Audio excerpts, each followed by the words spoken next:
Have a holly jolly Christmas. XOXO, Gossip Girl.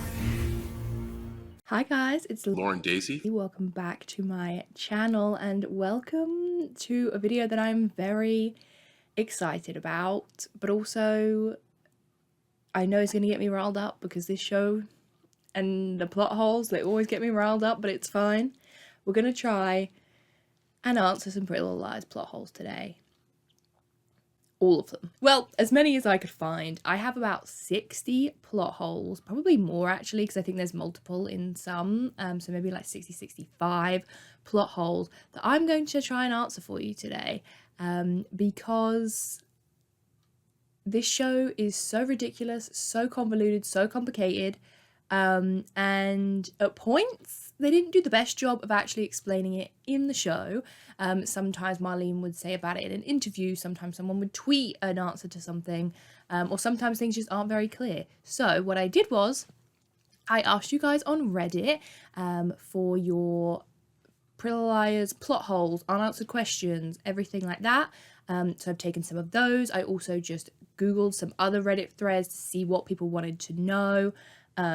I looked at articles, like BuzzFeed articles, other like articles that had grouped like a bunch of unanswered questions from Pretty Little Liars, and I have written them all down today, and I have answered every single one to the best of my ability. So hopefully you will leave this video today feeling a bit better about your Pretty Little Liars knowledge, and hopefully I can give you some kind of peace of mind. So class is in session, babes, and let's get into it. Number one, we have who was in the barrel. So if you guys remember in season 5, once Allison returns and Mona is killed, they find a barrel in a storage unit that is registered in Hannah's name, and they think potentially that Mona's body is in this barrel. And then when it's revealed obviously that she was alive, everyone was like, well, who was in the barrel? And unfortunately, it's nothing that interesting. Marlene had said, I can't remember if it was on Twitter or if it was in an interview, that Charlotte, because obviously Charlotte De Laurentiis, CC, she was A at this time, and she had access to a university science lab, and she would use cadavers, basically. She would use dead bodies that had been donated to science, and somehow was able to get a hold of them. And yeah, that is it. She just melted it down, put it into this tub. Some poor stranger's body was in that barrel, and it was all just to make the girls look guilty, because obviously they had drops of like Hannah's blood. It was rented in her name, and with the clothes and everything that Mona had worn to stage her death, they assumed that this was her. But yeah, that's the answer, is that it was a cadaver, and it wasn't anybody that we actually knew. And honestly, I think it's just frustrating. I'm not gonna harp on it too much, because otherwise I would be doing it all video, but just to put it out there, I think it's frustrating that the show did not answer these questions, and that Marlene had to then clarify on Twitter, or the writers or whoever on Twitter in interviews. We should have gotten the answers to these questions in the show. But anyway, let's move on to number 2. Number 2, why did Dr. Sullivan already have a file for Aria? Now, this is one, if you watched my Aria's A theory video, go and watch that if you haven't watched it yet. This is a big piece of evidence that people use for the Aria's A theory, that Dr. Sullivan already had a file on Aria. She had already seen her before. And that is not true. So what had happened was, if you actually look at all of the files on that desk when Sullivan is looking through, it looks like Aria's is the only one that's printed, but that isn't true. They are all printed and written. So for Spencer's and Hannah's were obviously showing the written ones, and then for Aria we're showing the printed ones, but really they all have those. So the right hand page of each of the girls' files is handwritten, by them obviously filling in whatever they needed to fill in, and then the left hand side, I think, or maybe the other way around, is the printed up version that Dr. Sullivan had obviously printed, some kind of like survey or something for them, and you can actually see in the background that Emily's is printed as well. So that is it. She didn't already have a file, she had just printed whatever she needed to print in advance for the girls, and they all had the same files. Number 3, what did Ali have on Noel? So obviously Noel helps Allison when she's in New York, and everyone was kind of like, why would he help her? Like, what does she know about him to make him help her out? And in season 7, episode 8, X's and OMGs, Allison reveals that the frat party that we had seen in season 1, so in the episode The Bad Seed, we see a flashback to a frat party that Allison took the girls to, where a girl had fallen down the stairs, and initially they had made it look as though Ian had done this, trying to create suspicion around Ian. Noel wasn't even shown at this party. But in season 7, Allison reveals that what she had on Noel to blackmail him into helping her was that Noel was the one that pushed this girl down the stairs. Sorority girl fell down the stairs. Oh my god. She didn't fall. No one pushed her. Which is so funny in retrospect because they did not plan that at all. Like, Noel is nowhere to be seen at that party. He's not even in that episode. And the only person at the top of the stairs is Ian. But whatever. That was what she was using to blackmail him into helping her, because he didn't want everyone to know, and his parents had actually paid the girl to not say anything and to not press charges. Number 4, why would anyone sell Jenna a gun? Now, this is a valid question because obviously she has a gun in the, I can't even remember which one, in season 7 when they're in the School for the Blind. She has a gun. I assumed that Noel had, gone and bought this and given it to her, or somebody else had gone and bought it and given it to her. Because even when she could see, briefly back in season 3, was it? She still wouldn't have been 18, I don't think, or however old you need to be to buy a gun. Hopefully it's not just 18. I don't really know the American laws.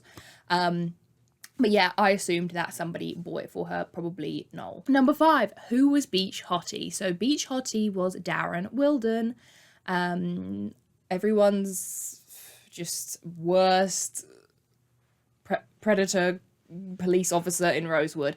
Yes, so Beach Hottie was Wilden. We've heard about him a couple times. I'm actually going to do an entire deep dive on that storyline and how we kind of found out that it was him and all the clues and stuff. But the short answer is that Beach Hottie was Wilden. Number 6, who gave Allison the bloody lip? So we have a scene, a flashback. Okay, so now I'm editing this, I'm realising I think I got 2 flashbacks mixed up. So there's one where Allison goes and she sees Veronica and she has a bloody lip. And then there's another one when Allison comes over when Jason's having like a party, and that was the one that I was thinking of. I had totally forgotten that this scene existed, so I guess this is kind of answering what happened both of those times. But in terms of the bloody lip with Veronica, I think that potentially, they never confirmed this by the way, but I'm thinking that potentially Melissa gave Allison that bloody lip because she went back over to the house, right? And I don't know, I just feel like it would be like they were kind of implying that maybe Jason had done it, but then Veronica says that she doesn't think Jason did it, and she says that telling her parents would only make it worse. And I feel like obviously if Allison's parents found out that she was with Ian, that would be bad. And Melissa knew about Allison and Ian and hated her for it, right?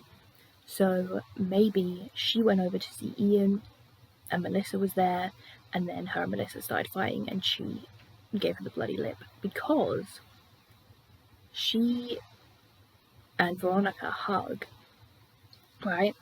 And in the middle of this hug, Allison's expression changes and she almost like smiles, and it's kind of like she knew she had the sympathy of Veronica, and if it came out that Melissa had done that to Allison, Veronica would then think back to that moment and would feel bad for Allison, maybe not Melissa, and could potentially take Allison's side if it was to come out that Melissa did that. So yeah, I don't know, again not confirmed, but that's my theory. Allison comes to the Hastings house while Spencer and Emily, I think, I can't remember, like having a sleepover, and Alison comes in and seems really distraught, and we never actually find out what happened to her. But Alison did mention that Jason's friends were over, so I always assumed that one of them, maybe even Ian, had kind of tried to like take advantage of her, or something had happened and she was able to get away and come over to Spencer's house, but she didn't want to say anything. This is what maybe leads me to believe that it was Ian, because obviously Spencer had that connection to Ian. Maybe she didn't feel like she could tell her about it, or maybe it was Wilden, because Wilden had, you know, kind of pressured her before and she was kind of afraid of him. So the short answer is we don't really know, but I think that, yeah, obviously it was one of Jason's friends, potentially Ian. I think this was a plot line that was supposed to be carried on, or, you know, point towards someone or something, but yeah, it got dropped. Number 7, why were Ali, Cece and Bethany all wearing the same shirt, and what about the bracelet? Why was Bethany wearing that? So firstly, only Alison and Bethany were in the yellow top. Obviously we see Cece was in the black hoodie, so that rules her out of wearing the same outfit as the other two. Jessica had basically been giving Cece everything that she had been buying for Alison for years, like we see in the Christmas episode with the yellow dress. There was 2 yellow dresses, and then she was giving them to Cece. So this explains how she would have gotten that, because Alison was given this top by her mum on that day, which leads us to believe that Cece would have gotten it either that day or a few days before as well. So Bethany had dressed as Cece in order to get out of Radley because she had out privileges. So she wore the yellow top and everything because they were Cece's clothes to make it look like she was Cece as she was leaving. The fact that she happened to then be wearing the same outfit as Alison is kind of a coincidence. I mean, it's kind of not-ish because they both got gifted it around that time. But in terms of her choosing that outfit, I guess it is just deemed a coincidence. Now, as for the bracelet, I think that is just poor planning on the writer's part. I guess you could argue that maybe Cece had a duplicate from when she, you know, pretended to be Alison and went to Radley. And then like Bethany had stolen it and was going to take it or something. I don't really know. But yeah, I think that's just a bit of a blip on the writer's part. Not really thinking it through, putting Alison's bracelet on Bethany, because it wasn't actually Alison's, because as we know, Alison left her bracelet with Mona. So this was definitely a copy, but how Bethany got the copy, we never really get told. But maybe we could assume that Cece had a copy made. Number 8, why do we even care about Bethany Young? Who even is she? How is she relevant to the story? And what psychiatric hospital allows patients to just go up on the roof and chill? Now, yes, we'll get into Radley in a second, but let's just start with Bethany Young. So Bethany obviously was a patient at Radley, and she was friends with Cece up until she pushed Marion Cavanaugh off of the roof and then blamed it on Cece. So after that, obviously they were no longer friends, but Bethany remained a patient at Radley alongside Charlotte up until the night that Alison disappeared. So Jessica then entered into an affair with Bethany's dad, and that's kind of how she becomes intertwined with the De Laurentiis family. Jessica was kind of trying to bond with her and all of this stuff, and then on the night Alison disappeared, she broke out of Radley using, like I said, Cece's out privileges to go and confront Jessica De Laurentiis, and that is how she ended up in the De Laurentiis garden that night. And Mona obviously then mistakes her for Alison and tries to kill her. Number 9, where was Alison for the 2 years that she was missing? So while we don't get a lot of information about what happened to Alison while she was away, which I do think is a real shame, I think a spin-off of where Alison had gone or where she had been, like something like that would have just been so good, because she was literally gone for 2 whole years and we don't really know that much about what happened to her. But What we do know is that she obviously came back from time to time to visit the girls when they thought that it was just kind of a vision. So like when she goes and visits Hannah in the hospital after she was hit by the car, then she again came back to save Spencer from Ian in the bell tower. So that was at the end of season 1. We have her coming to save Emily from the barn midway through season 2. She'd visited Arya before. I think she visited Spencer before. So she did come back to Rosewood a few times before she was revealed to be alive again. So then after this, we know that she befriended Cyrus and kind of began dating him until she introduced him to her friends, and then they ended up stealing all of her stuff and kind of leaving her. Alison then returned again at the end of season 3 in order to pull Spencer and Hannah, or no, maybe Hannah and Mona, I think it was, out of the fire at the lodge. And at this point, this is when Cece realizes that Alison is alive. And at some point after this, she and Cece reconnect, and she reveals to her, obviously, that she's alive.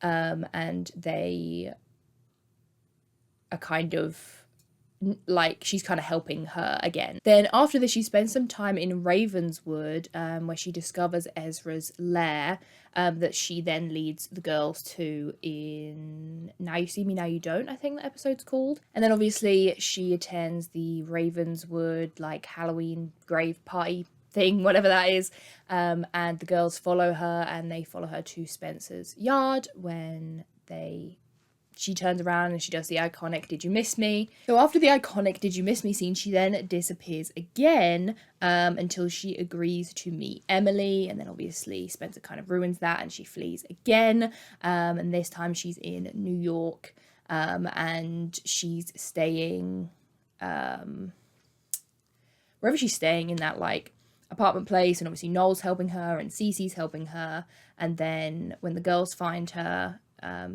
and they decide, that A is dead when Arya kills Shauna, they then bring Alison back to Rosewood. Number 10, why did Mona stage Ian's suicide if it actually was a suicide? Because I think it's kind of, I have a video coming on the death of Ian Thomas and kind of like talking about that whole thing, because it's kind of confusing. People weren't sure if he was murdered or if he like did commit suicide, or like what actually happened there, but he did end his own life. Mona had nothing to do with the actual death of Ian. So Ian had fallen from the bell tower. He had then escaped, left out the back, and had gone and decided to end his own life, I think, because he knew he was going to get caught for the attempted murder of Spencer. And he just wasn't going to be able to get away with it. So I think then what happened was that Mona found him. Because for me, the idea of her moving his body and like all this stuff just felt very out of character for her. And also, I think, very difficult to be able to do. So I think she found him in this barn. Maybe she had followed him there or something. Obviously, we don't know. And then she put the note there. So it was a suicide, but he didn't leave a note. And so I think Mona just saw it as an opportunity to cement Alison as being disappeared, right? Because we know that Mona was the one that helped Alison disappear because she wanted her gone. And if Ian confessed to Alison's murder, then no one, like, her body's there, but also no one have any reason to go after anybody else for her murder or investigate it anymore, and the case would just be closed. Like, they wouldn't re-exhume her or anything like that. So then Mona could kind of seal that, and Alison would be dead forever. Number 11, how did Cece have a roommate if she was in Bradley the whole time she was at college? So obviously the most logical answer to this is that the writers just totally botched it. I mean, that's it, really. But if I was going to give some kind of, reasoning for this, we never really got a full description of what out privileges meant. We know that Cece was allowed to attend UPenn, but we don't really know what that meant. I mean, she was obviously able to go to Cape May for the summer, and things like that. So it's a bit of a grey area on what out privileges at Radley actually meant for her. I think especially because Jessica was on the board, we could assume that Cece got a lot more leniency than other patients would. I think maybe she could have been assigned a roommate to, you know, make her more included in the campus community, or maybe Jessica, you know, Jessica was all about appearances. Maybe she didn't want anyone to know that Cece was from Radley, so maybe she was allowed to stay at this apartment. Maybe he's even like clutching at straws trying to come up with a reason for this. You know, or maybe it's like a place to keep her book, all of her like university like books and everything like that, because obviously we know the Radley rooms are really small. So somewhere for her to keep like her clothes for uni and books and everything like that, and somewhere to sleep. You know, that's closer. It's not even close to the campus because her apartment was in Rosewood. Like, it wasn't even in Pennsylvania.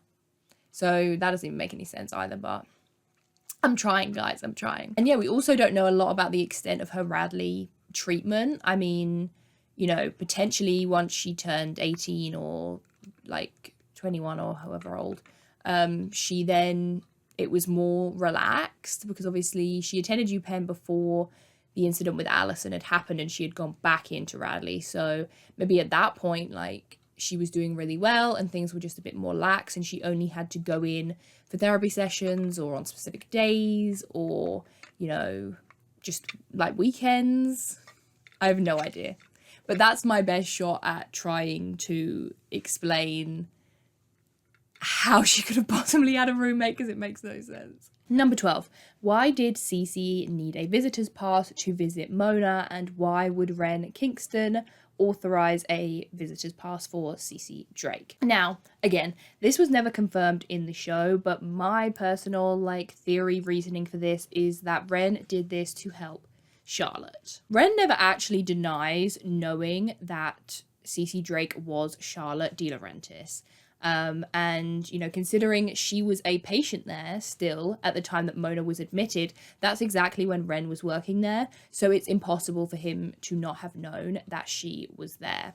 And when, you know, we kind of get Wren's part in this revealed through Alex Drake, he was actually the one that connected Charlotte to Alex, and talks about her Radley file and her mum's Radley file. So I am led to believe that he knew the whole time. I think that's why he, you know, did the drawing of the red coat and everything, because I think he knew that Cece was... I don't think he knew that she was or that she was harming the other liars, because obviously I think above anything he always loved Spencer. So I don't think if he knew that she was, you know, torturing Spencer, that he would have not said anything. But I think he did know that she was actually Charlotte De Laurentiis. And I guess maybe, you know, not that anyone really sticks to their morals in this show, but maybe like doctor-patient privilege or something, he wasn't going to tell anyone the truth. Cece said that she purposefully stopped going to see Mona when her drugs were wearing off, and when she would kind of, you know, like recognize her and be more clued in, and maybe would realize that she was also a patient there. So for me, it makes sense to me that Charlotte would want Mona to know her as Cece Drake and not as Charlotte De Laurentiis, patient at Radley. So because she was like Big A, or like Uber A, or whatever they were calling her, and Mona was kind of doing her bidding for her, she didn't want Mona to know that it was her. So I think it makes sense for her to then go in as a visitor and introduce herself to Mona as Cece Drake, kind of solidifying that she's a visitor, she is not a patient at Radley, and that she is someone completely separate, you know, on kind of like the outside world. So this would explain why the pass was authorized by Wren, and also why he said he almost lost his job giving her that pass, because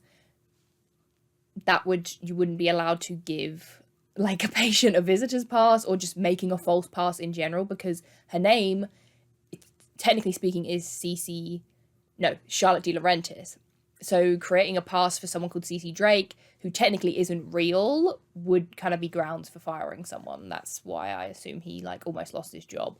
But yeah, I feel like when we cut to season 7, and obviously, yeah, he's the one that introduced Charlotte to Alex, and then Ren, Alex, Charlotte, and Archer are kind of like this little foursome. Like they go on double dates and they were inseparable. They were this group. To me, it makes sense that Ren knew about Charlotte prior to all of this, because it doesn't really make sense that he would do that. Do you know what I mean? Like,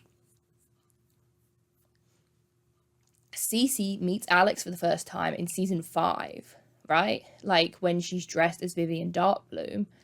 So why would Ren at that point in season 5 already be able to help her or want to help her and know about Mary? Because at that point he'd left. He hadn't been in Rosewood for a while. He was living in London. So yeah, to me it makes sense that he knew, when he found out when he was working at Radley, about Charlotte De Laurentiis and Mary Drake. And then that's why he was willing to help Charlotte and reconnect her with Alex. Because why would he do that in season 5 if he didn't already know? So yeah, I feel like that came out so convoluted, and I really hope it made sense. But basically, I think that Ren authorized a visitor's pass for Cece to go and visit Mona, so that Mona would see her as Cece Drake and not as Radley patient Charlotte De Laurentiis. Okay? Hopefully that made sense. You guys want to open my advent calendar with me? Okay, number 13 is, how was she in the yearbook? Even if she took, even if she took the photo, why would it have her name on it? And now we don't really do this in the UK, at least I didn't get a yearbook, so I don't really know how it works. But my kind of explanation for this is that if the person who was taking the pictures had just been hired by the school to take them and wasn't actually a member of staff, then it makes sense to me why they would just assume she was a student and take her picture. And she does say that her name is Cece Drake to Jason when she introduces herself, so maybe she said to them, or they overheard and they wrote her down as Cece Drake, thinking that they had missed somebody on the list, and that is how she made it into the yearbook with the picture and the name Cece Drake. And the only thing that I just truly cannot get the rise out of on this one is the fact that it says that she was in drama and debate club and that she was the prom queen, because that literally makes no sense.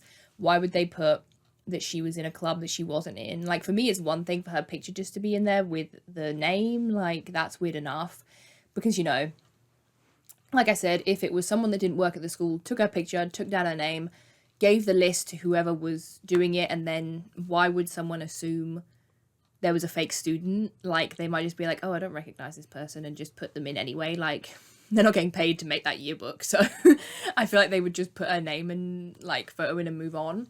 But actually adding in like clubs that she did and that she was prom queen, that to me, I'm like, yeah, the writers just botched that. Especially because I'm pretty sure that year Melissa was prom queen, and there's no way she would have let them print that some other girl was prom queen in the yearbook. Number 14, why would Cece date her brother? The fact that that's even a question just shows how messed up the show was. But we love it anyway, it's fine. Well, firstly, Cece and Jason are actually cousins, not siblings. Well, actually, genetically, they might actually be siblings because their mums are twins. So maybe genetically they are still siblings. Oh, this show is so confusing. But basically, technically speaking, they're cousins because Charlotte's parents are Pastor Ted and Mary Drake, and then Jason's parents are obviously Jessica De Laurentiis, Mary's twin sister, and Pete Hastings. If you want the whole messed up De Laurentiis, Hastings, Drake family tree, then I do have a video on that you can go and watch. But yes, so technically they are cousins. And it seems that obviously Cece knew about Mary and that she was actually her real mum, because that's why she goes by Cece Drake and not Cece De Laurentiis. So I guess when she was entering into this, she knew that he wasn't actually her brother. But they were still related, so it's still weird. But anyway, and, you know, even though she knew Mary was her biological parent, she still considered the De Laurentises her family, because obviously, you know, Jessica was the one that still visited her and she'd spent time with everyone, and she wanted a way back in, and Jason was that way back in for her. So she dated Jason in order to get closer to the family. Obviously that then introduced her to Allison, and she became close with her, and it was able to go like to Cape May on the family trip, which she wouldn't have been able to do obviously as Charlotte De Laurentiis, and she wouldn't have been accepted by them, well, at least by Kenneth, as Charlotte De Laurentiis. So it was easier for her to be introduced as somebody completely different, and that enabled her to be able to get close to the family and for them to know who she was. Number 15. If Wilden knew Ali was killed by Cece and trying to keep it quiet, why was he drawing so much attention to the case and attempting to solve it? So I don't think that Wilden knew Cece had killed Allison. I don't think that was part of it at all. I think obviously Jessica had buried Allison thinking that Cece had killed her. Jessica then brings Cece out to the front, because obviously you remember Allison's buried at the back. So she brings Cece out to the front. Cece's sitting on the steps, and she called Wilden to take her back to Radley, and she paid him to basically not say anything, just take her back to Radley and pretend like nothing happened, and not tell anyone that she came to the De Laurentiis house that night. So I think he was trying hard to solve the case, because he genuinely was. I mean, obviously we know he didn't go about it in the right way, but I think he was genuinely did think maybe the girls did it and was trying to pin it on them and go above and beyond. Because yeah, I don't believe he knew that Cece had actually been the one to kill Allison. Obviously, we assume he must have had his suspicions because Jessica paid him to take her back, but then maybe he assumed Jessica wouldn't have done that to her own daughter and just didn't really think anything of it and assumed that it was the girls that had done it. Number 16, what was up with Eddie, Lamb and Aria? This, again, unfortunately, is one that I just don't have an answer for. But, you know, at its most basic terms, you could say that since Spencer had been in Radley before, he had recognised Aria from when Aria had come to visit Spencer, and obviously she's wearing a name tag, so maybe that's why he knew her name. I think they were definitely setting this up for something bigger. And I wonder as well if maybe when Mona was in there, because apparently they kind of made it seem like he formed bonds with the patients in there, and him and Ren had kind of like beef. So maybe Mona had, I don't know, like pictures of the girls or had spoken about them. Same with like Cece, maybe she had spoken about them or had pictures of them or something, and that's how he recognized Aria, because there's no evidence that she was ever at Radley. So that's kind of how you explain it away. But I think this definitely was supposed to be leading to something more.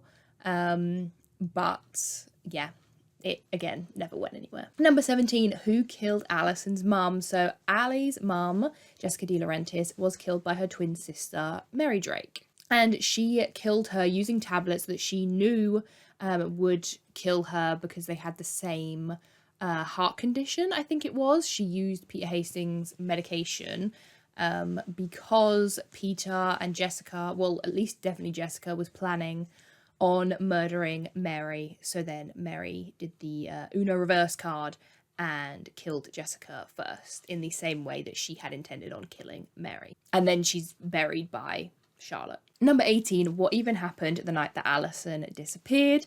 I have an entire video on the night that Allison disappeared, literally from the day before all the way like leading up, every single thing that happened, everybody that she spoke to, everybody that spoke to each other, absolutely everything, everywhere she went, everything she did. I have a whole video detailing all of that you guys can go and watch. Number 19, if Toby's mum was killed by Bethany Young when Charlotte was a child, how could Wilden have been there? This is just, I wish I could explain this one and give it any kind of logical meaning behind it, but there isn't. There just isn't. The writers just absolutely fucked this one up completely. They were desperate to get Wilden into every bloody storyline that they could.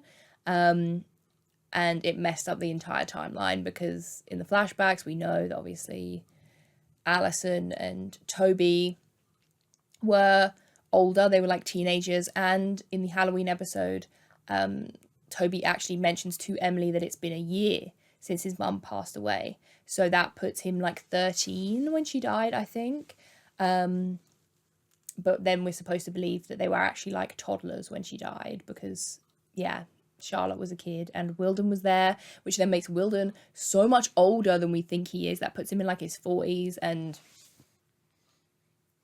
that's the one plot hole that grinds my gears more than any of them.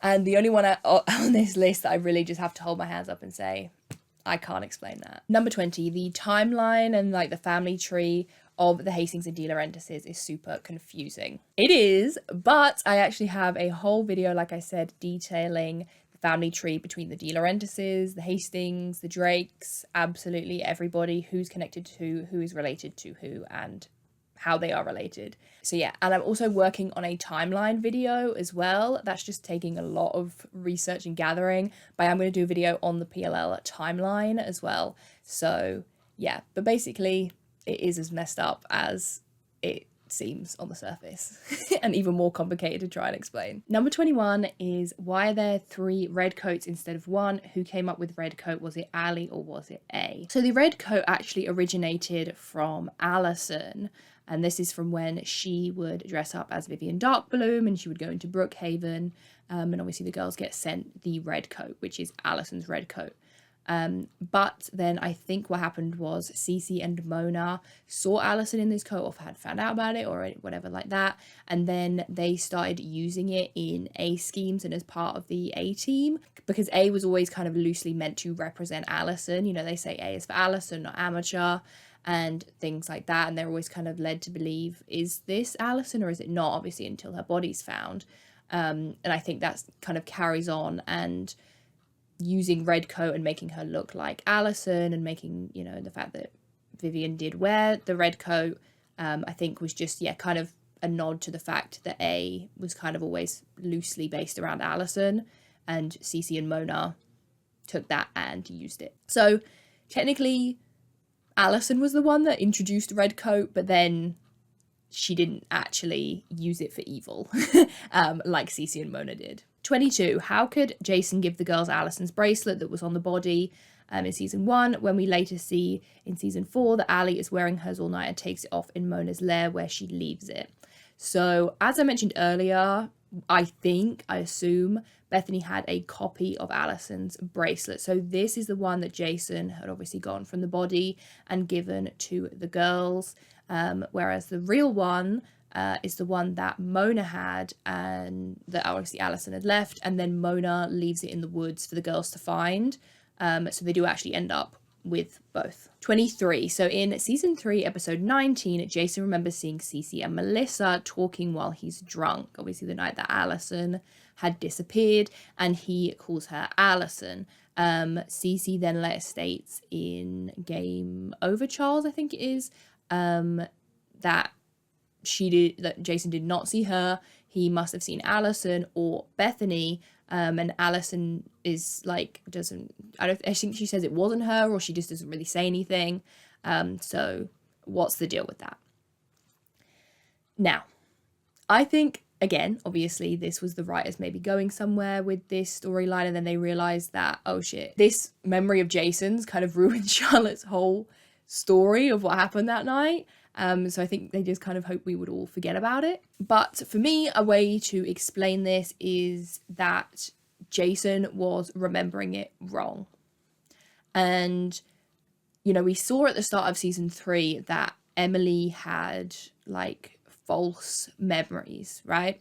So she had confused, because of the drugs that she'd been given, she kind of confused the night that Alison's grave was dug up with the night that Alison died, and she had these kind of visions of her being the one that hurt Alison, when actually we know that that isn't true.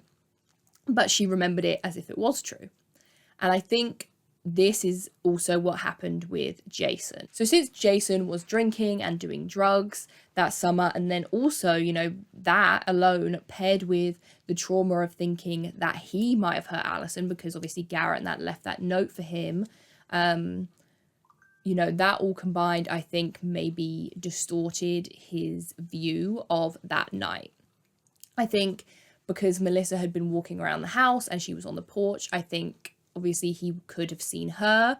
I think he also could have potentially seen Cece because she was there that night, and he had seen Alison and knew that she was wearing that yellow top. So I think he maybe saw all three of them on separate occasions, but in his mind it became like one memory, because he sees Melissa, he sees Cece, but he calls her Alison, if that makes sense. And I think Cece panicked when Emily, you know, said, Jason remembers seeing you that night, because obviously she was there that night, but having just hit Alison over the head.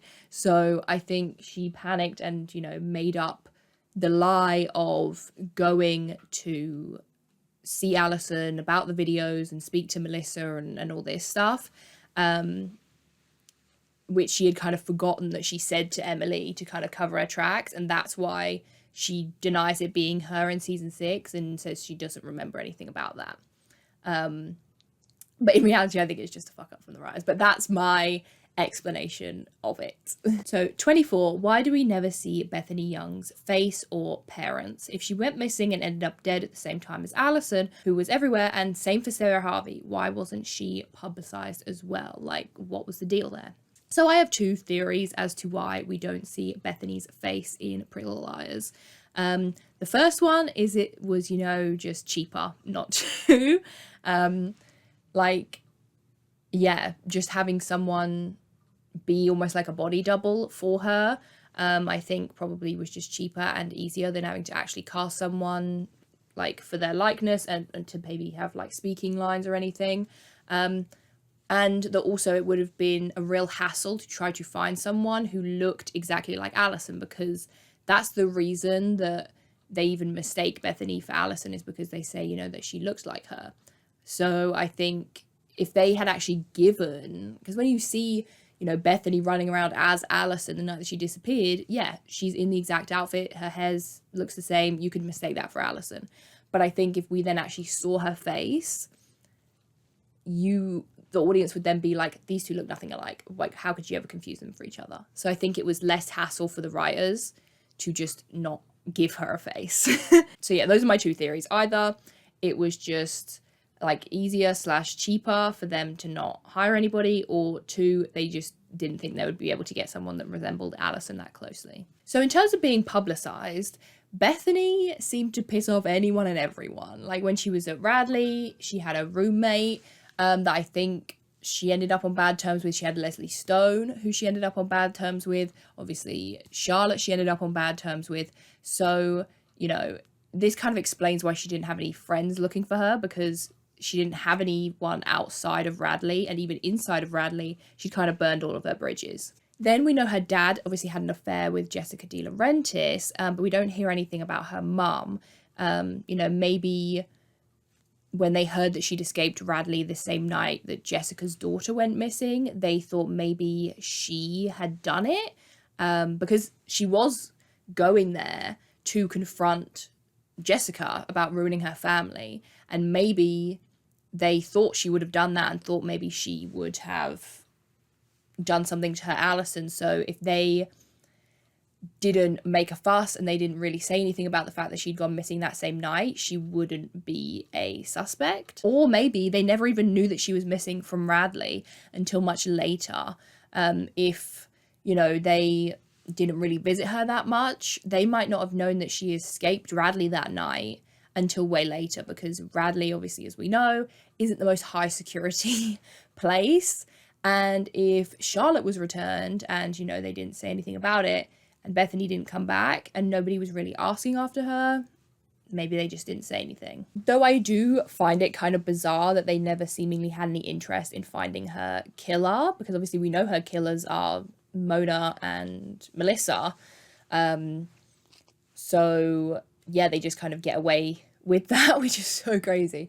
But yeah, Bethany's parents never really seem like to take that much interest in bringing her killer to justice, but maybe obviously because that was kind of a separate story, that investigation is just running alongside what we're watching in PLL at that time, because to be honest, would that have been that interesting? Not really. I mean, unless Mona and Melissa are actually going to be convicted, but otherwise it kind of feels pointless to just have, like, to cast Bethany Young's parents when they're not really connected to the lies at all, and also wouldn't be able to suspect Melissa or anyone of killing Bethany because they don't know them. In terms of Sarah Harvey, though, Sarah Harvey didn't live in Rosewood. She lived in a place called Cortland, which was still in Pennsylvania, because Hannah says that it's not too far from them, but obviously it's still enough. And because Allison was from Rosewood, it explains why her case kind of took precedent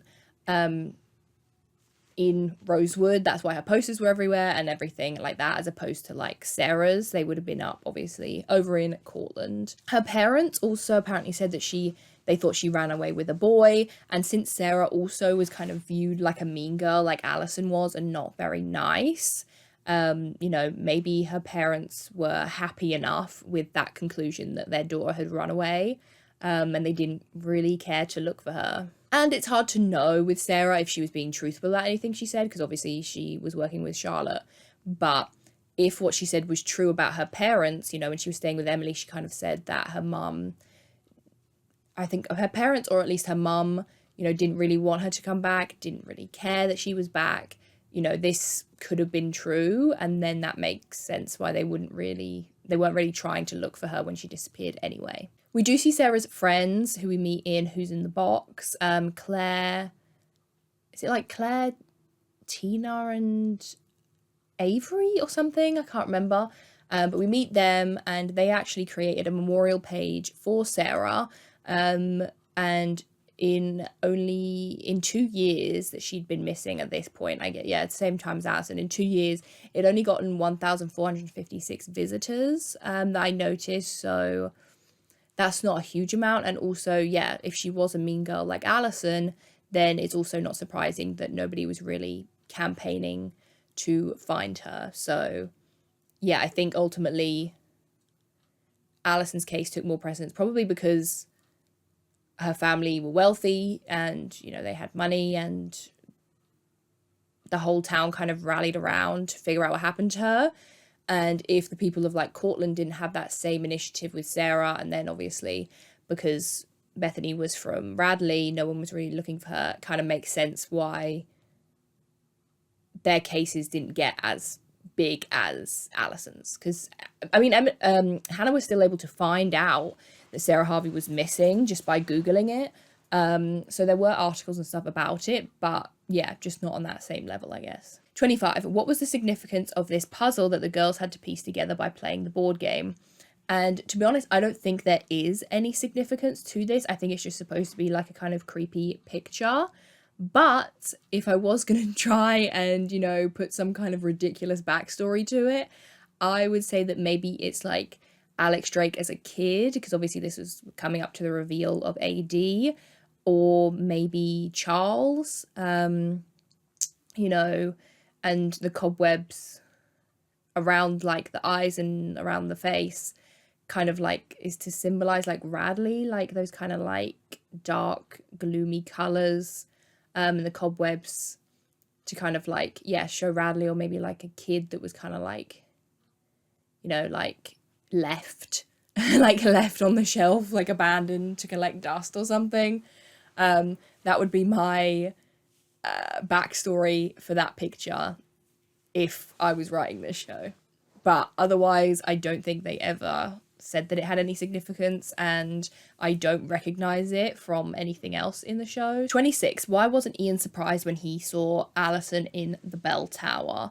And I think they just, you know, portrayed it like this because at the time of filming, I guess they didn't even know if they would be renewed for a second season, maybe, or they weren't sure who it was going to be yet, maybe or just like in general, they weren't sure who was going to be in that hoodie. So if they had made it really shocking and made Ian go like, oh my god, you're supposed to be dead, well, Alison is the only character we know to be dead at that time, so it would be obvious that it was her. But, you know, I think you could also make a case that he was shocked, like his eyes were wide, and, you know, he was like, what are you doing here? Maybe it was going to be, what are you doing here? You're supposed to be dead or something. I don't really know. Yeah, I mean, he was kind of in the middle of attempting to murder his wife's sister. So I think he had other stuff on the brain, and maybe seeing Alison, he didn't even really like register that it was her properly, or yeah.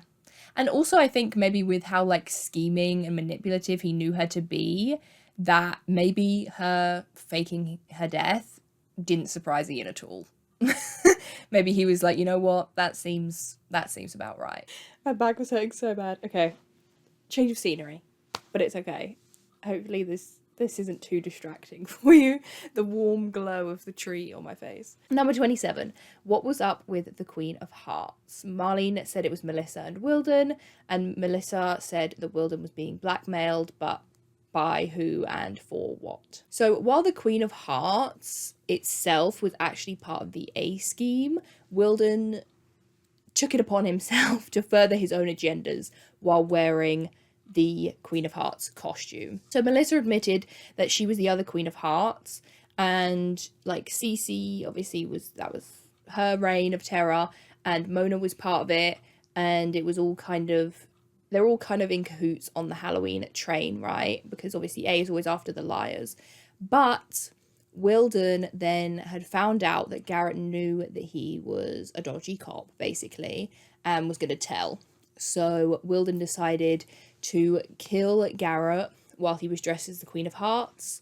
And then he was put in the box with Arya, because I think the intention was always for Arya to go into the box, but then, because they were going to put her in the box anyway, he then was going to use that to dispose of Garrett's body.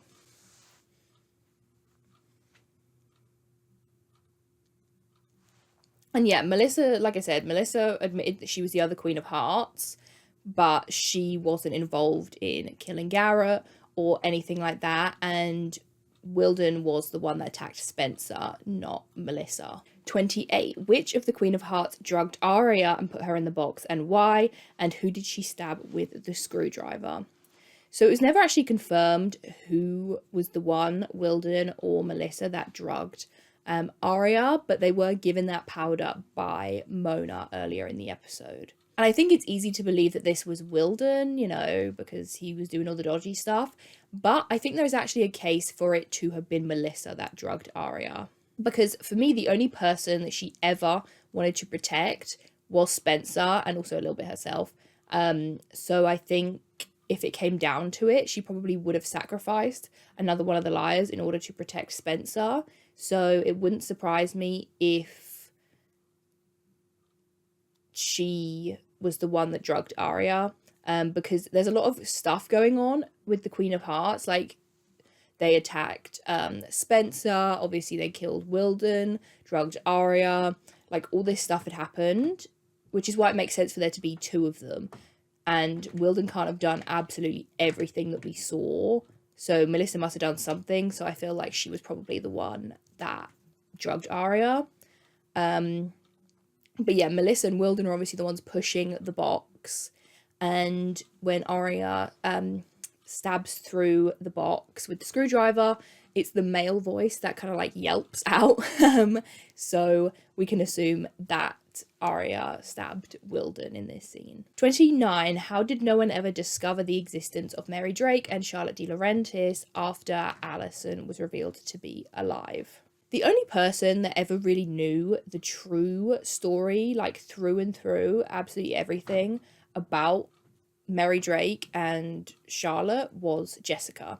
And she dies the night that Alison returns to Rosewood, I think, or just before.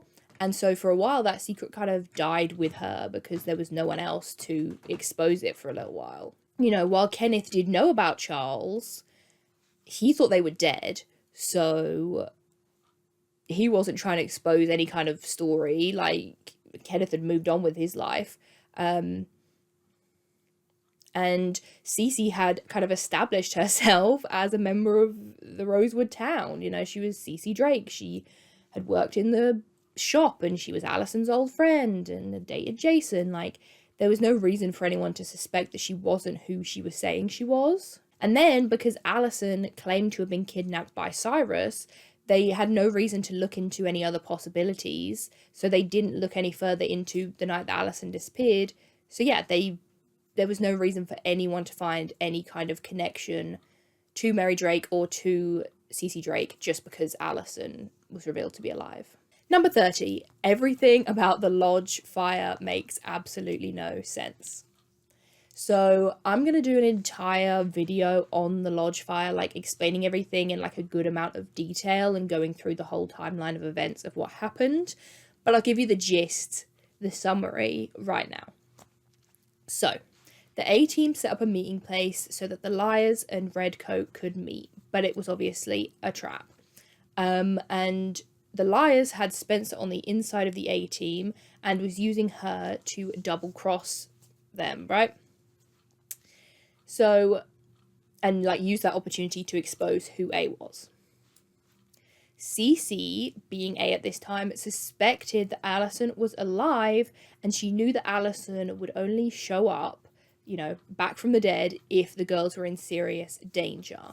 And that was the purpose of the fire. So it was her idea. And while she came up with the plan, she didn't mean to kill the girls. That was never her intention. However, Shauna had showed up with Jenna, and while Jenna wasn't looking, Shauna locked the girls in and Wilden set the fire. So then, while Wilden was looking for Allison, you know, trying to find her, not far from the lodge, Cece used this opportunity to kill him so that he couldn't prevent Allison from, you know, revealing herself, because if she knew that Wilden was there or that Wilden was still, you know, around, then she wouldn't come out of hiding. So that was why she ended up killing Wilden. Then later, Sarah Harvey as Redcoat rescues Emily and Aria.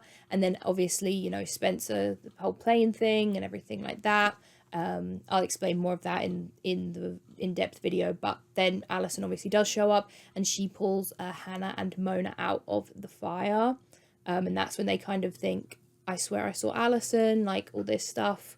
So yeah, hopefully that made sense. Number 31, what happened when Jake kicked the punch bag with the knives in it? Who did that?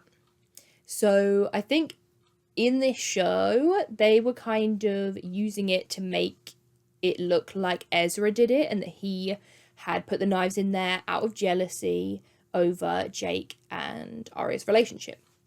But one of the writers, Maya Goldsmith, actually confirmed on Twitter that Ezra was not the one that did this and that it was A. And obviously A at this time was Cece, so this means that Cece did this. And while they never state why she did this, I have a couple theories that I'm going to put forward for you. The first one is that I think maybe she resented Jake for teaching Aria self-defense, because it's the self-defense skills Jake taught Aria that Aria actually uses against Cece in the old sawmill, right? When they fight at the top and then Cece goes off the edge. So maybe she resented Jake for teaching Aria this and wanted to kind of teach him a lesson. Then it also just could have been a classic, you know, A going after the love interests, or it could have just been to frame Ezra and make him look guilty. You know, if Jake ever did tell Aria that that happened, or just, you know, for the audience to make him look guilty. But yeah, I don't think Aria ever finds out that that even happened. So I think it's more likely that Cece was just pissed off at him for teaching Aria self-defense. 32. How did Ezra not know anything about Cece when he did all this research for his book and also used her to help him research his book? And for me, I assume this is exactly why he didn't, because she was helping him research the book. I think because of that, you know, because she was giving him information, was helping him, he didn't feel he had to investigate her.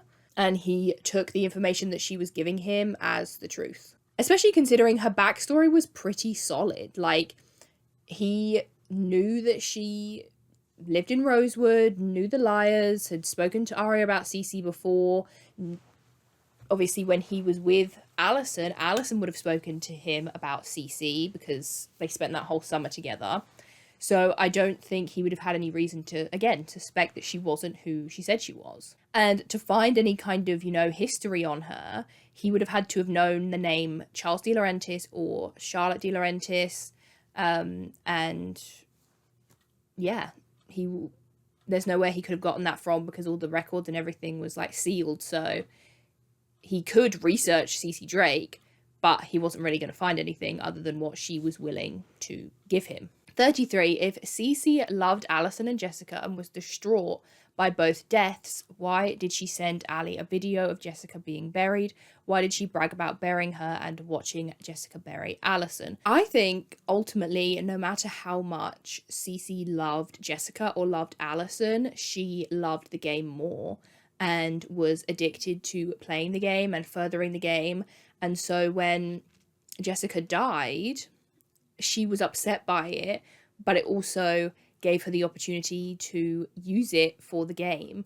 Whether she used it to taunt Alison or not, Jessica wasn't coming back, so she might as well use it for the game.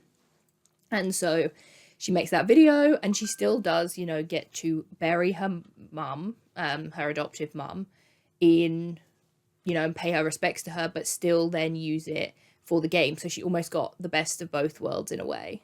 Why was Leslie Stone wearing fake glasses if she had nothing to do with any of this? Now, why she was wearing fake glasses, I have no idea. Okay, I have no idea.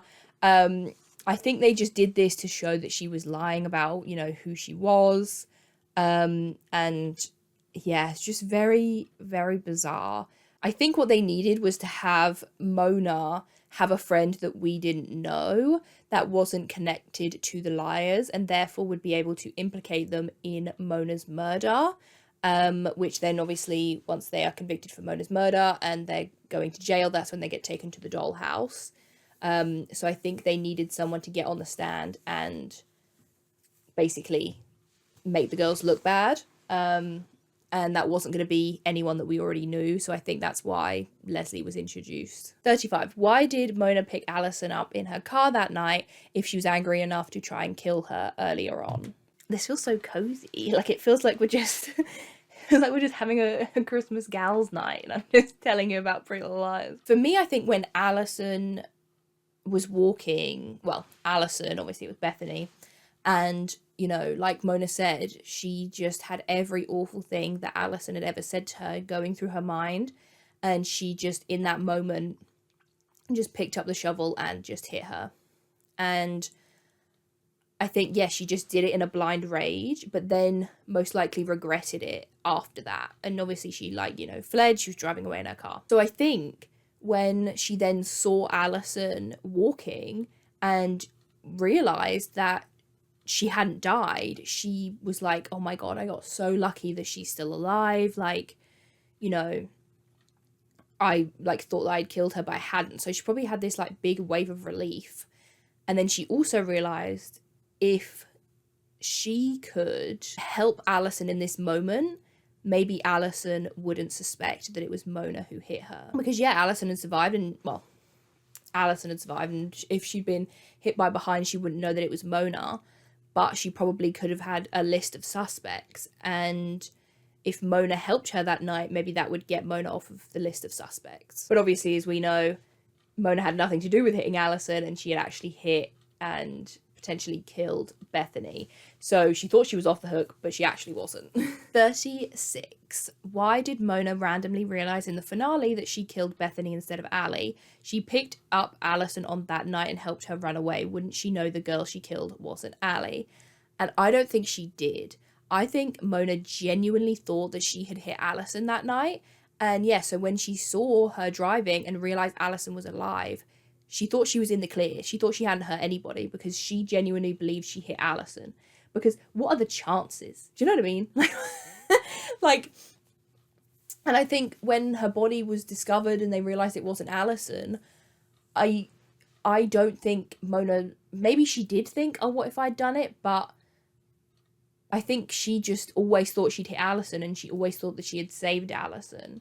So I don't think it really occurred to her until this moment that it was actually Bethany. And I don't know how much the public actually knew, because obviously we know that Bethany was wearing the same outfit, but did everyone, like, was that public knowledge? Maybe Mona didn't even know that there was a girl in the same outfit as Alison. So when Cece retold that story and said she was wearing the same outfit, maybe that was when it clicked for Mona that, oh my god, Bethany was wearing the same outfit as Alison. Like, do you see what I mean? Like, for us, it's obviously, like, easily general knowledge that she was wearing the same outfit, but if that was never released by the police and we only just figured out now that, you know, Cece said that Bethany had taken her clothes, maybe no one knew that they were wearing the same outfit that night. So that was the moment Mona realised that Bethany was dressed the same, and therefore it was Bethany that she hit and not Alison, because Cece confesses to hitting Alison. So Mona's like, well, it had to have been me that killed Bethany. Also, Spencer just fully lets her believe this. Obviously, it was blunt force trauma to the head, but then she was actually buried alive. So, like, technically, Mona didn't, well, she kind of did and didn't kill Bethany. It's a bit of a grey area. But, yeah, it's just so crazy that, like, Spencer's just like, oh, yeah, you killed Bethany. Like, knowing that her sister was actually the one that killed her, like, well, at least finished her off. 37. So Cece should have been in Radley when she impersonated Alison. You know, when they said that Jessica got the call saying, oh, why is Cece sitting in Radley pretending to be you? You know, that whole thing. Why did no one recognise her, and why would they call Jessica if Cece was just pretending to be her sister and not actually a random walk-in? As we know, Jessica has a kind of relationship with Radley. She's on the board there. Obviously, Cece is there. And she was also having, like I said, a relationship with Bethany's dad and taking Bethany out for visits and things. So she's very intertwined into the Radley system. So I think what happened here is that they called Jessica to say, look, Charlotte has done this. Because obviously we don't hear that phone call. So I think they called her and told her what happened. And then Jessica used it as a way to try to split Cece and Alison up. She had an excuse. She had this prank that they had pulled. Obviously, she knows the truth, but she's going to lie to Alison and say, oh, yeah, you know, now that Cece's pulled this prank and all this stuff, like, you are not allowed to see Cece anymore. Because she never wanted Cece and Alison to interact in the first place. She purposefully kept them separate, obviously keeping Charlotte and Radley away from Alison and Jason. So I think she over-exaggerated the Radley situation in order to get Alison to stop seeing Cece. 38. If Charles is Cece, why would she act like a man in the dollhouse, like dressing in the suit, and spell out Charles instead of Charlie or Charlotte with the blocks? Why would she wear a suit and be crowned king? Isn't that kind of backpedaling for someone who has transitioned? So for me, obviously, I can't speak to the experience of a transgender person and how they would feel or anything like that. And I'm sure that everyone's experience is completely different. If you have any kind of experience or feelings towards this, then please let me know in the comments your, personal opinion on it.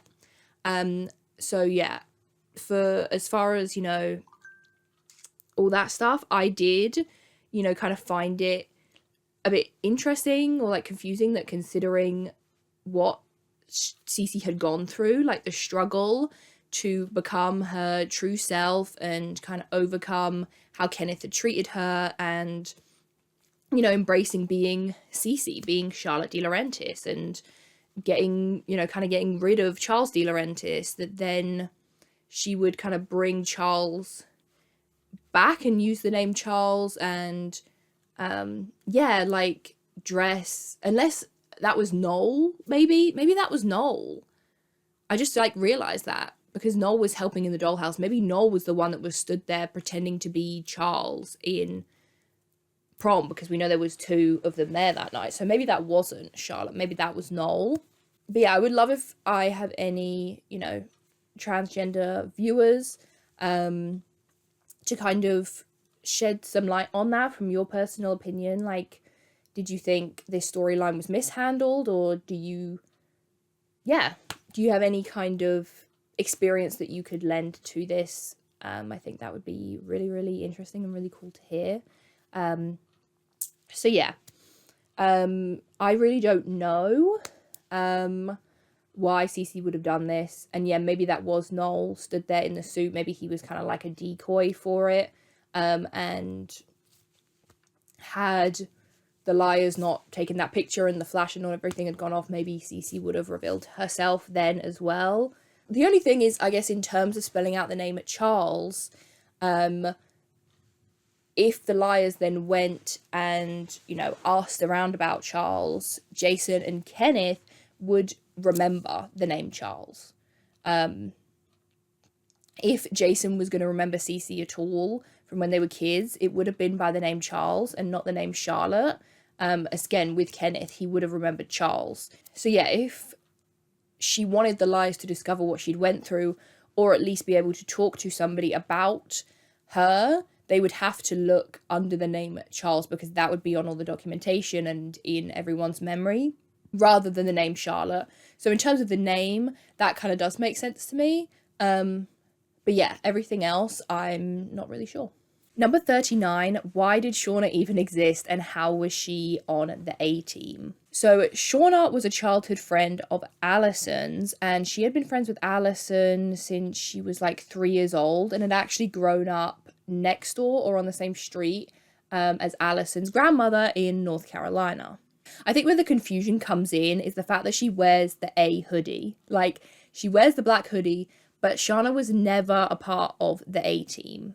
Like, she might have maybe been in cahoots with, like, Wilden, and her and Jenna were kind of, like, scheming things and had spoken to Melissa. But in terms of actually sending any A-texts or being the hoodie in any of the end credits, that was never Shauna. The fact that she was wearing a hoodie was just a coincidence.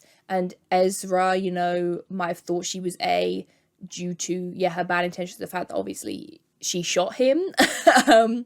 But, yeah, she wasn't actually A. And this is also confirmed in an earlier episode, season 4, episode 16, I think it is, Close Encounters, when the A at the end of, you know, when they do like the clips at the end, actually goes into Shauna's locker, gets a picture of her and Allison from when they were kids, rips it in half and burns the half with Shauna. So that kind of shows there's no allegiance between Shauna and the A-team. And while it isn't confirmed why this happened, like why A was mad at Shauna, I think it's because obviously it was Cece was A at this time. And I think she was mad that Allison trusted Shauna enough to tell her that she was alive before she had told Cece that she was alive. Cece was kind of thought that maybe she was like her best friend and they had this close bond. But then when it came down to it, Allison trusted Shauna more and told her that she was alive, whereas she still let Cece believe that she was dead up until like season 4. In reality, everything that Shauna did was for Jenna. It was to avenge Jenna. And yeah, it had nothing to do with A. It was all motivated by the fact that she loved Jenna and she wanted to avenge her for the fact that Allison had been so awful to her and that the liars had blinded her. So shortly after Mona was admitted to Radley, Allison revealed to Shauna that she was alive.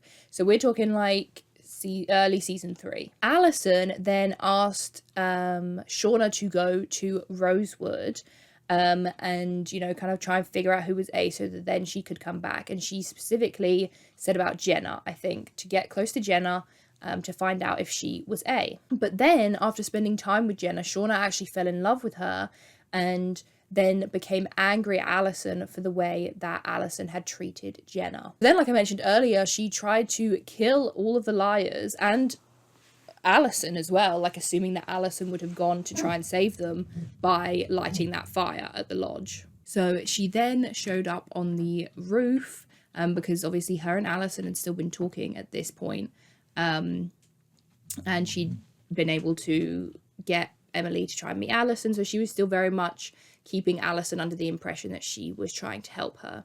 So she knew where she was, and then she went to New York to try and shoot Allison, but obviously she ended up shooting Ezra. Then later, when they're at the Fitzgerald Theatre, she comes back to try and shoot Allison again, and this is when she is killed by Arya. So yeah, not part of the A-Team, just trying to avenge Jenna for what Allison and the Liars had done to her, and then obviously she dies, and she's not mentioned again. Number 40, how did Cece and Sarah meet? This one is up there with the Wilden one in terms of frustration, because they never explain this. They never explain it on the show. They never explain it outside of the show. We just don't know how they met. And, you know, what we do know is that Sarah disappeared the day after Labor Day, the same weekend Allison did. And Sarah was also, you know, a mean girl type like Allison, and apparently, you know, resembled Allison, right? So maybe Cece found out about Sarah the same way that Hannah did, just by, you know, finding her on the internet. And I still don't understand how they ever would have met, because like I said, she was from Cortland. Maybe she came to Rosewood like when she ran away, and that was how she and Cece met, or like, I have no idea. I truly have no idea. But yeah, they must have just casually bumped into each other somehow, or she sought her out, or I have no idea. But, you know, Cece loved and missed Allison. So maybe when she met Sarah, who had a similar personality to Allison, she liked her because she reminded her of Allison, and she kind of kept her around and made her part of the A-Team. 41, where did Cece get all of her money? I get that she made good investments, but where did she get her capital? How did she open a clothing store while living in Radley? So in Game Over Charles, Mona says that Cece's the real Wolf of Wall Street. She's never made a bad investment. And this does make sense because she was super smart, and she was also studying business at UPenn. But she stated that she was getting bored of her classes because she already knew everything that they were learning and that everyone was teaching. And yeah, she was already way ahead of the class in knowledge. So we know that she's got a very kind of savvy business mind. She's read a ton of books. So it kind of makes sense that she would be able to invest well. So obviously she still would have need money in order to get her started and be able to actually invest. And I think this money came from Jessica De Laurentiis. You know, she was very wealthy and she cared about Charlotte a lot and looking after her, you know, supporting her financially doesn't surprise me. She was willing to, you know, bring her clothes and get her into UPenn and everything like this. So I think supporting her financially would have just come along with that. And also, you know, potentially some money could have been left to her when Jessica died as well. Because obviously, you know, the big money thing I think people always focus on is the dollhouse, how expensive that would have been. But the dollhouse does come after Jessica has already died. So if she had, you know, like a life insurance, or she had this will or whatever, and Cece had been left some of it, that could have been what was used to pay for the dollhouse. And Jessica had left Cece money, or was giving it to her through the Karasimi group. That was kind of her cover to be able to give her money so that, I guess, Kenneth or, you know, whoever wouldn't notice. And yeah, like Mona said, she was the real Wolf of Wall Street. She invested all of that money and kind of built a financial empire. And Marlene actually said she invested all of the money and she really built a financial empire, which enabled her to do stuff like build an underground dollhouse. That's what Marlene said. And also, Cece didn't actually own the clothing store. She just worked there because when she first meets the Liar, she mentions having a boss. And since we only see this shop in like 1 or 2 episodes, it could have just been a kind of cover to get the girls, like, to get closer to them upon first meeting them, because she asked Arya to come in and help her work, and then also asked the girls to come in to like model clothes and things like that. So maybe she just was able to get the job, did it for a couple days, and then quit when it didn't give her anything anymore. 42. Why in the dollhouse did Cece make Spencer wake up with blood all over her? For me, I think she did this because Spencer was the only one that had struggled with the idea that she had hurt someone. She was the only one that struggled with this concept before. You know, thinking that she was the one who would hurt Allison during her addiction, you know, waking up, not remembering where she was or where she had been. She went all the way to the school and didn't even realize. So I think she was the only one that kind of had that seed planted in her head that Charlotte could manipulate and use. You know, this wouldn't have worked on any of the other liars because none of them had that kind of, like, they didn't have it in the back of their minds that they could hurt someone. So it wouldn't really have worked on them. Whereas I feel like with Spencer, it did, because she already had that in the back of her mind, with everything that she had gone through, thinking she had hurt Ali. Like, that really just mentally tortured her. So I think her suddenly waking up with blood all over her, her first inkling wasn't, why have you done this to me? Like, what is all this? Like it would be for the other liars. She went straight to, what did you make me do? It was all just like mind games and, you know, mental torture at the end of the day. So I think Cece used whatever weakness she could find in the girls and kind of just amplified it in the dollhouse. 43. Why did Cece make Arya dye her hair pink and taught her with the tennis ball with the pink hair and the pink hair dye in the lab? And I think that Cece did this to put Arya back to when Alison was around, because before Alison disappeared was a really hard time for Arya. They kind of touched on the fact that she didn't really know who she was and was kind of, you know, trying to figure that out, and that's why she even dyed her hair pink in the first place. And also, just before, when she had her pink hair, was when she found out that Byron was having his affair, when she and Alison were walking home on Halloween. And like I said, the point of the dollhouse is to make the girls feel powerless and, you know, like back to when they were friends with Alison.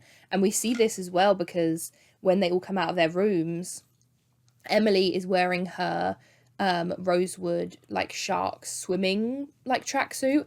Arya then has, you know, her pink hair. Spencer's dressed all kind of preppy. So it kind of makes sense that they're all supposed to look like how they did when Alison was still here, because then they reunite the girls with Alison being Mona. 44. Why did Jessica try to give gifts to Bethany and make her call her Aunt Jessie? So like I mentioned, Jessica was having an affair with Bethany's dad, and she gave her the horse to try and keep her like quiet and keep her happy.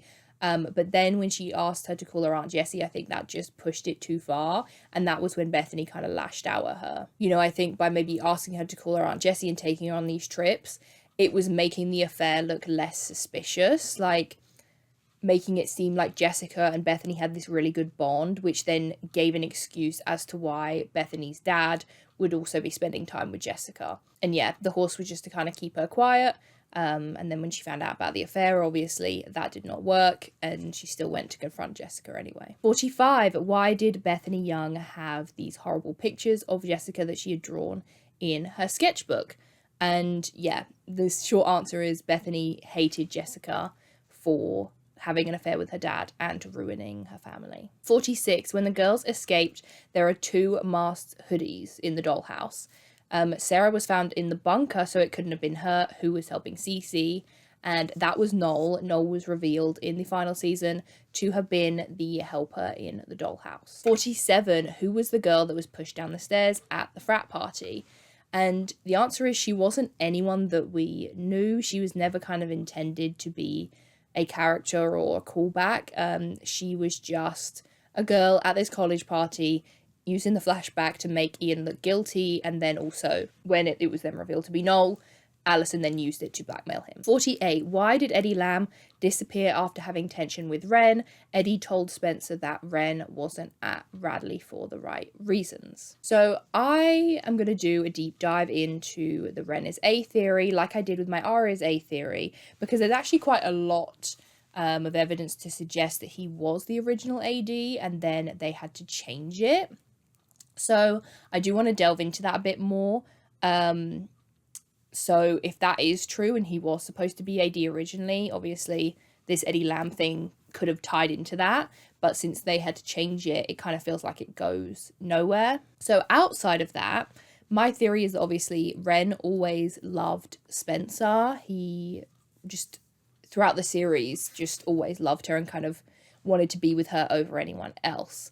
So I think maybe Eddie Lamb could have been referring to the fact that when you know, Spencer was in Radley, Ren wasn't really there for the right reasons, because by being her doctor and talking to her and visiting her, he was able to get closer to her.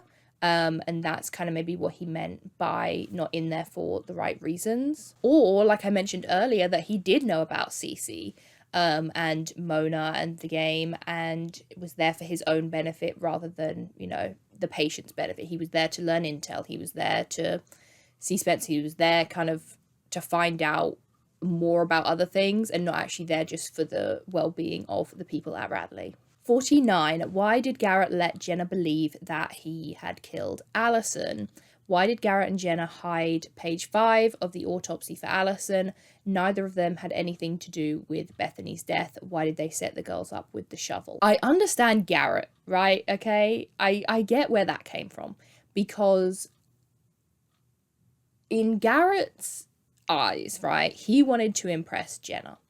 That night when Allison was threatening Jenna, she said, do something. And when it sounded like Garrett had killed Allison, Jenna was happy that he had done that and stayed with him despite that, you know, this whole time. So I think for his sake and his relationship with Jenna's sake, he wanted to keep up the illusion that he had basically made the ultimate sacrifice and had killed for Jenna to protect her. And she was obviously willing to help him cover it up.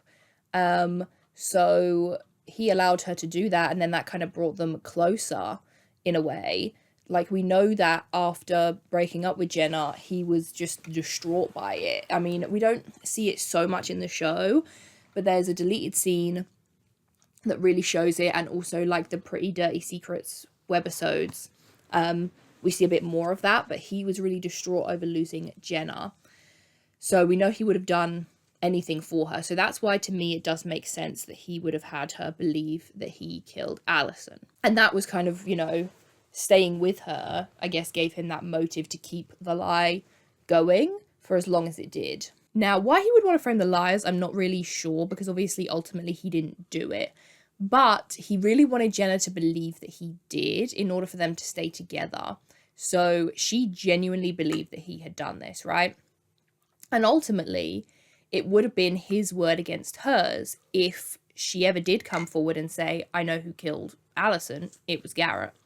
So by framing the liars, he could then prove that he wasn't the killer, because there was more evidence towards them and having the shovel and all that stuff. So for me, that's what makes the most sense, but they never actually clarify that in the show.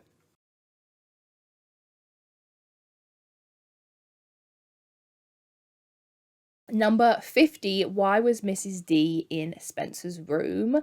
And this is such a creepy scene. Like, this was so bizarre.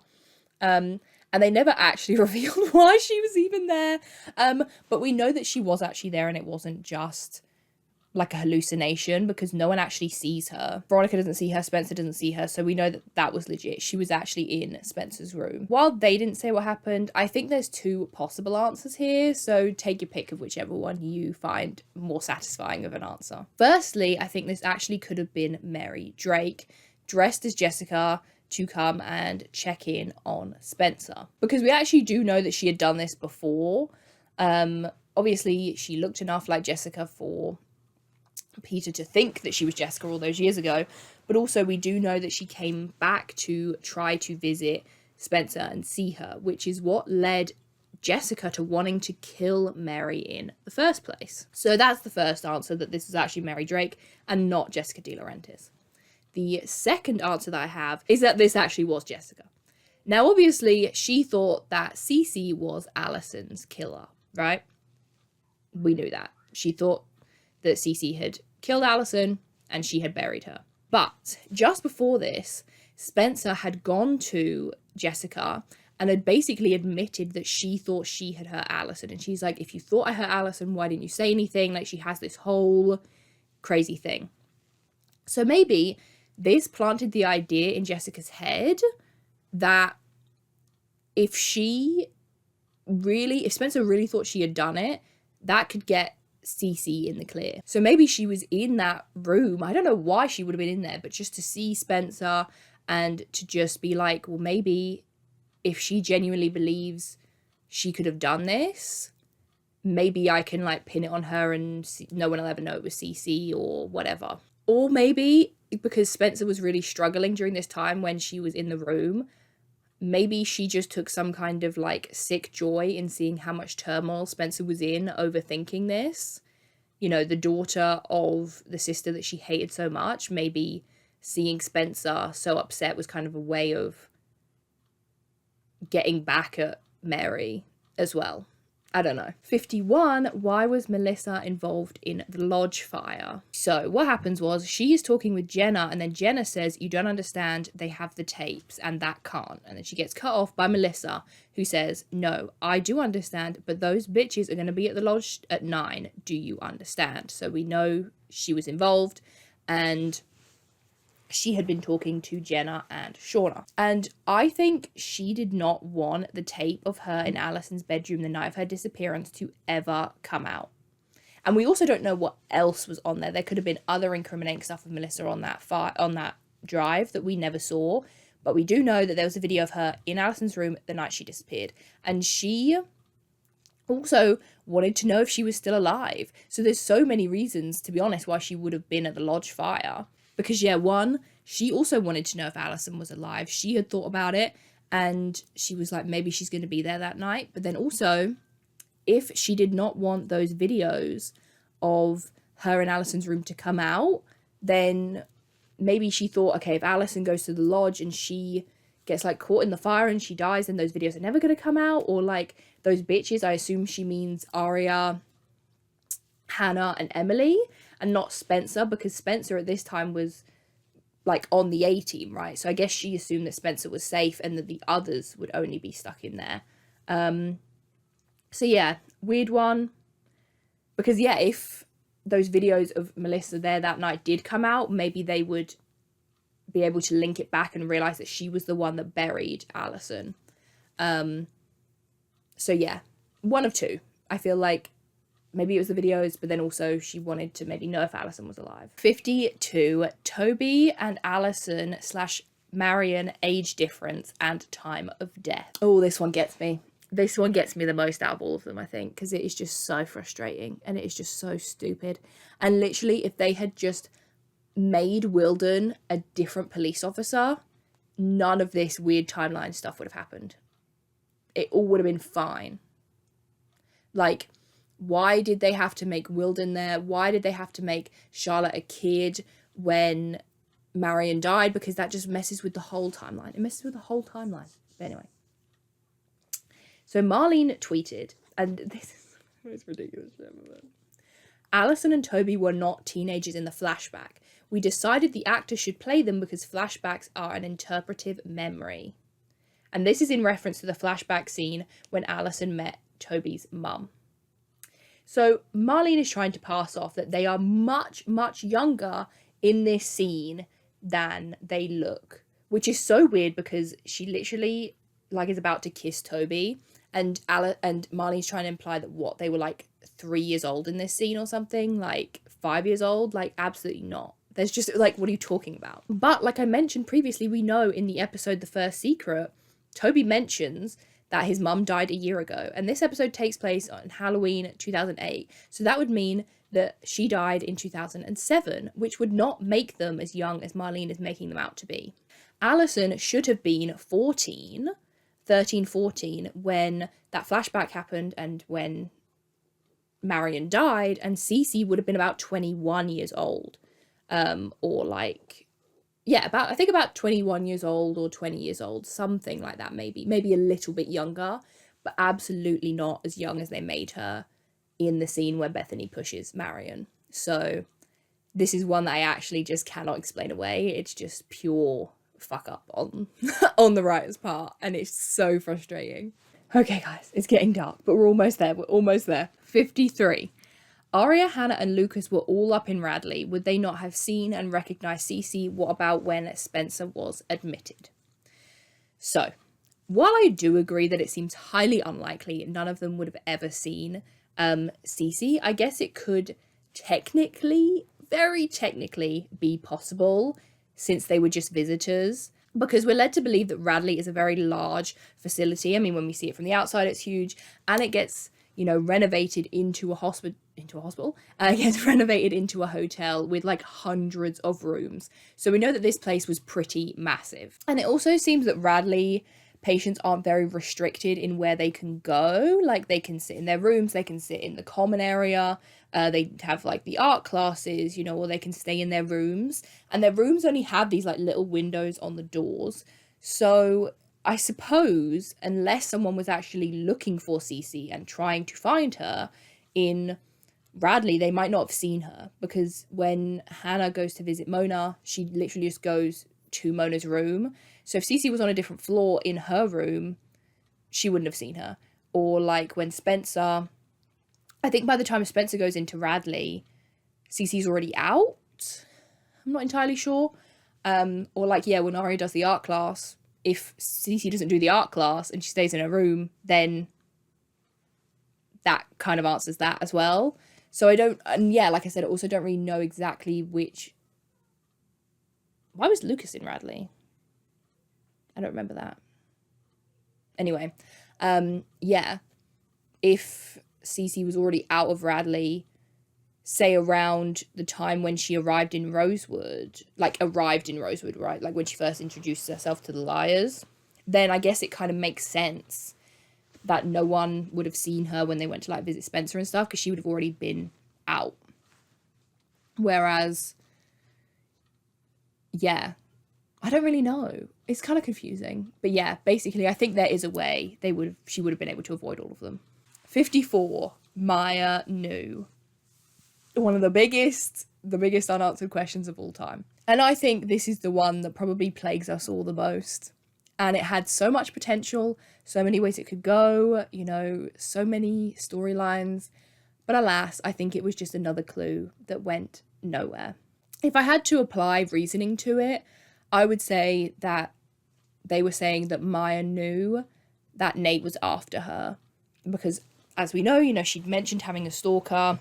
He'd, like, called a couple times. I think she knew he was after her, and that he was maybe potentially going to kill her. So, yeah, that's kind of the reasoning that I put behind it. I tried to find if Marlene had ever commented on this, and apparently Marlene confirmed Nate being obsessive was what Maya knew on Twitter, but I also couldn't find a screenshot of it. So you'll just have to take my word for it. 55. Would an Ivy League university really accept someone who spent their entire life in a mental institution and never attended an actual school? So I thought this one was really interesting. And now obviously I can't say for sure because I have very little knowledge of the American university system. But I would say obviously it's quite unlikely, but also not impossible, maybe?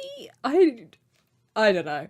I think it was definitely believable that Cece could have gotten into UPenn when she was more of like a mystery in season 3, you know, when she was talking to Spencer about getting into UPenn and all of that stuff.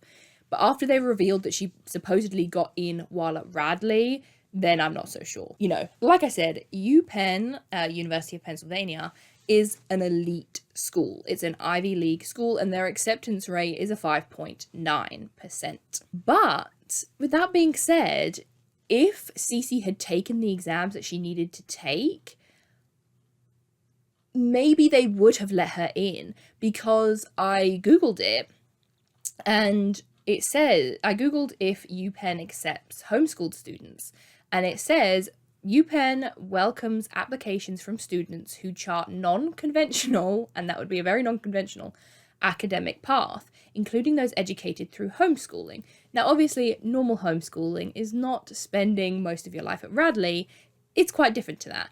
But I guess that means it's not entirely impossible.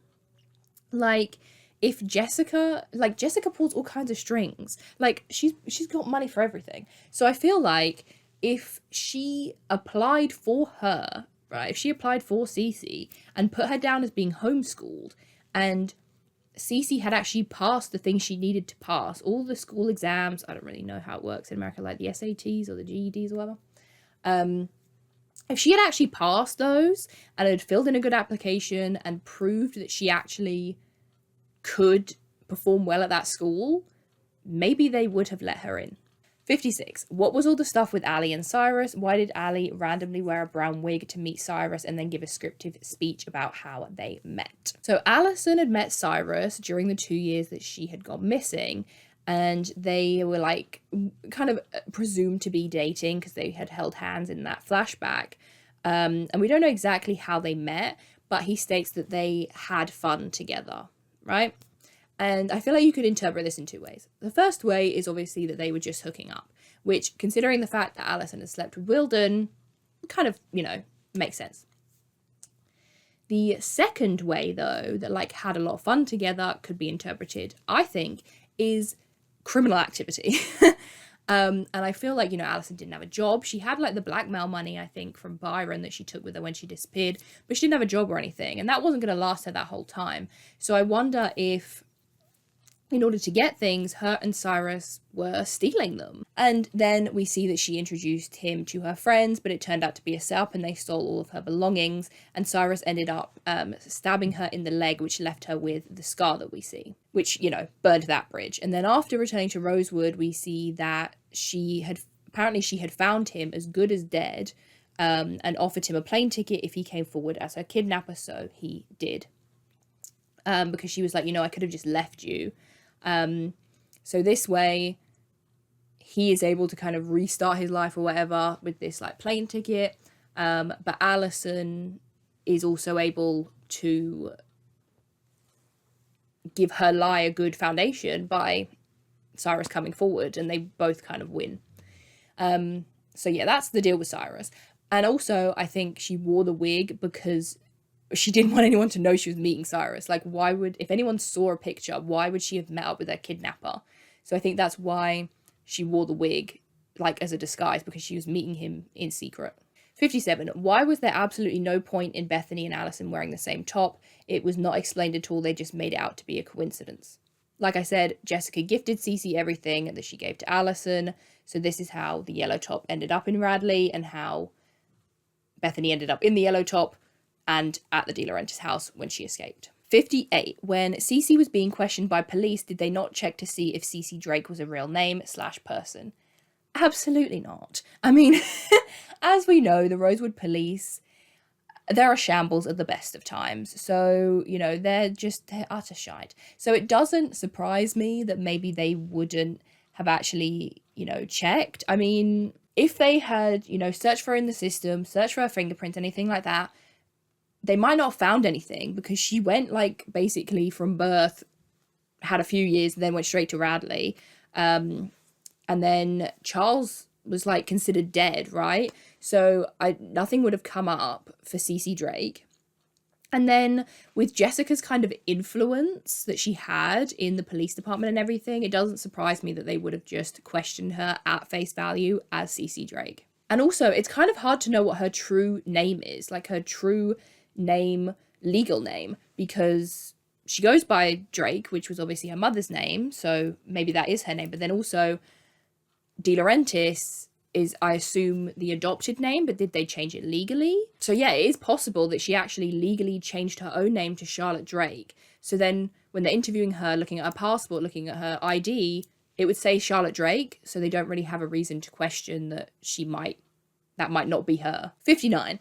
Everything about the Charlotte Drake reveal. So I'm going to make an entire deep dive. I feel like I say this about everything. I'm going to make an entire deep dive into the character of Charlotte, her motives, what happened, like just the whole thing of her being A. But unfortunately, we just don't know a lot of answers for the plot holes of Cece being A. Like, they claim that they knew all the way from season 3 or like end of season 2 that she was going to be A, but I just don't buy it. Like, at least not in the way that they explained it through the Charlotte De Laurentiis thing. I think maybe Cece could have been their plan for A, but the way that they executed it cannot have been the plan the whole time. Like, she has an apartment, she has a college roommate, she was in the yearbook, like, all that stuff just doesn't add up with them knowing she was going to be A. And also, they say that Jessica bought all the same clothes for Charlotte as she did for Alison, but where would she keep them? Her room was tiny and it was full of books. So unless Radley had some secret walk-in wardrobe somewhere, how was she keeping all of this stuff? 60. How was Charlotte able to go to Cape May if she was still a patient at Radley?